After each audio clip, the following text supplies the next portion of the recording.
Hello everyone, welcome to RM classes. आज हम start करने जा रहे हैं केमिकल थर्मोडायनेमिक्स चैप्टर के एक्सरसाइज का थर्ड पार्ट है तो थर्ड पार्ट के हम सिक्स्थ क्वेश्चन से ले रहे हैं। हम सिक्स्थ क्वेश्चन लेंगे इसमें और हम सेवन्थ, एट्थ और नाइन्थ इतने क्वेश्चन हम इसमें लेने वाले हैं इस वीडियो में। तो चलिए स्टूडेंट स्टार्ट करते हैं सिक्स्थ क्वेश्चन से। तो sixth question is obtain the expression for work done in chemical reaction. तो यहाँ पे आपको ये ध्यान देना है कि कौन सा एक्सप्रेशन हमको फाइंड आउट करना है।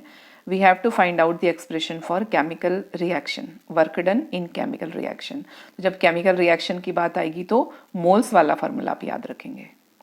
ठीक है, तो चलो इसको स्टार्ट करते हैं।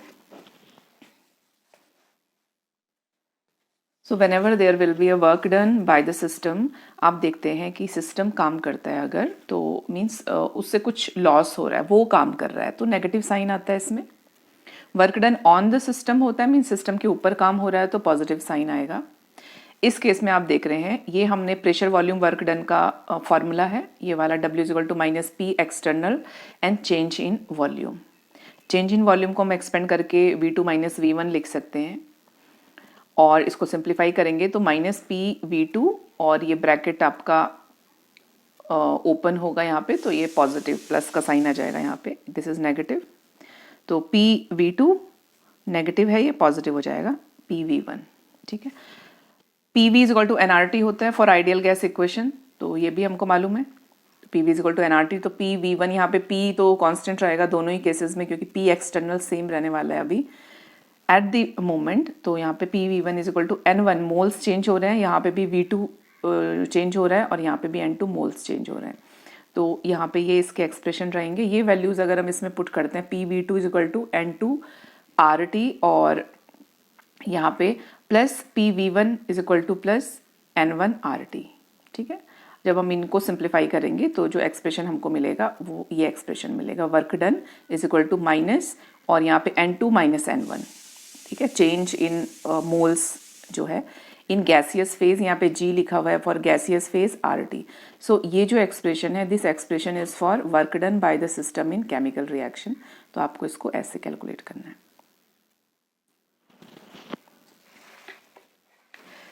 सेवेंथ क्वेश्चन देखेंगे student. Seventh question is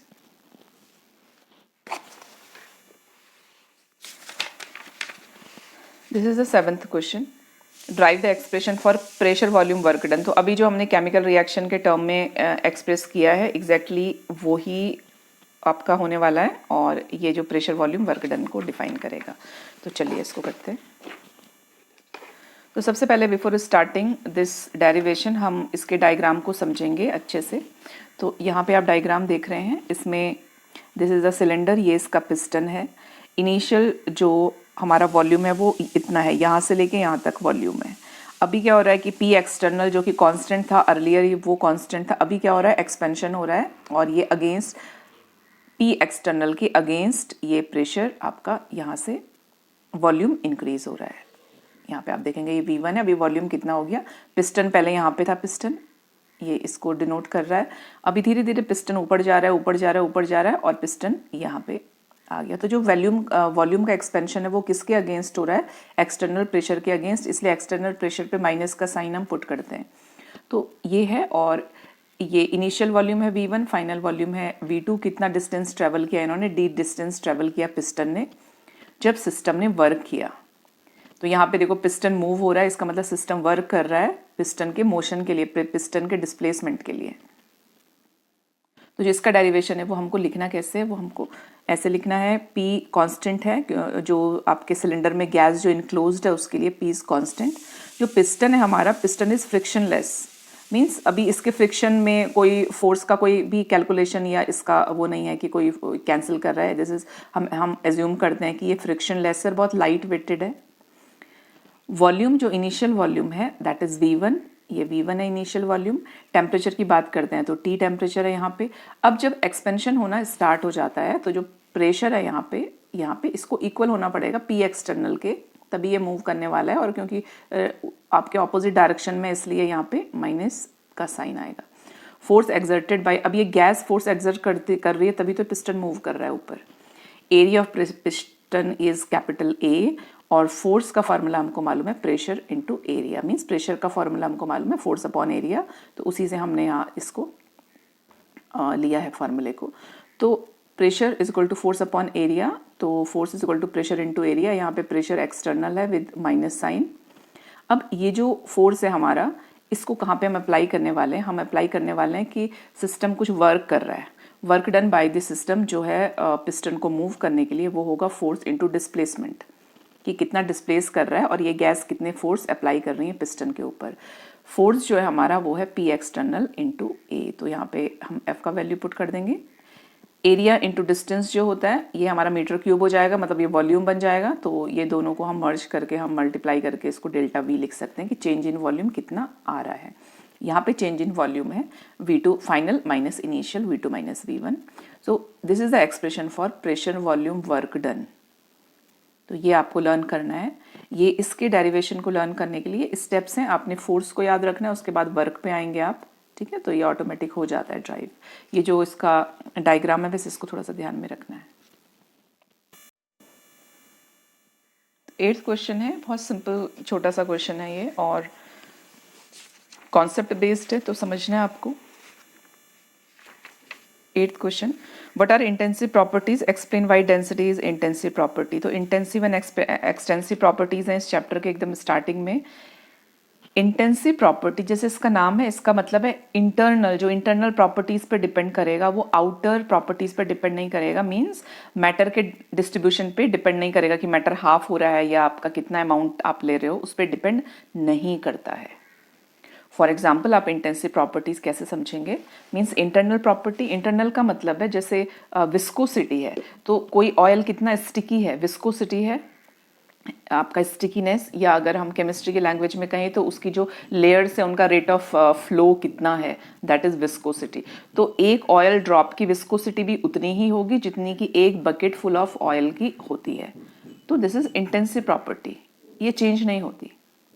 temperature है, जैसे एक रूम है, आप रूम को हाफ कर दो, अगर अभी टेम्परेचर 30 डिग्री सेल्सियस है और आपने रूम को हाफ कर दिया तो इस रूम में भी 30 होगा, इस रूम में भी 30 होगा। आपको अमाउंट को, मैटर को हाफ करने से टेम्परेचर हाफ नहीं होगा, तो that is intensive property. Extensive को अगर हम समझे तो जैसे मास होता है, आप 1 kg आपका जो पोटैटो है उसका जो अमाउंट है और उसको हाफ kg कर दो, उसका अमाउंट डिफरेंट होगा, दैट इज एक्सटेंसिव प्रॉपर्टी जो मैटर पे डिपेंड करती है।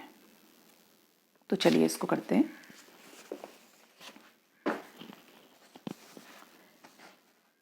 A property which is independent of amount of matter.